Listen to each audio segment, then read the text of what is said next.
किती जप त्यांनी केला आणि त्या जपाच्या ऊर्जेचं जे फळ आहे ते मला प्राप्त झालं आणि माझं कार्य पूर्ण झालं.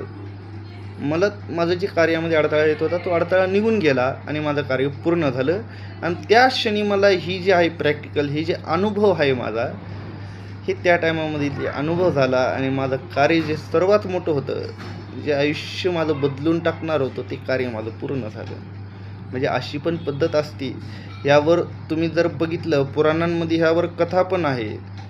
एका राजाची आणि एका पुजाऱ्याची कथा आहे.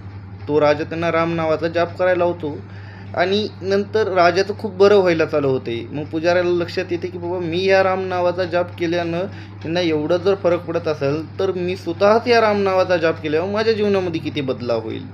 आणि अशा पद्धतीनं ते स्वतःच राम नावाचा जाप करतात. अशा ज्या कथा आहेत ह्या पुराणांमध्ये पण दिलेल्या आहेत आणि अक्षरशः सत्य आहे.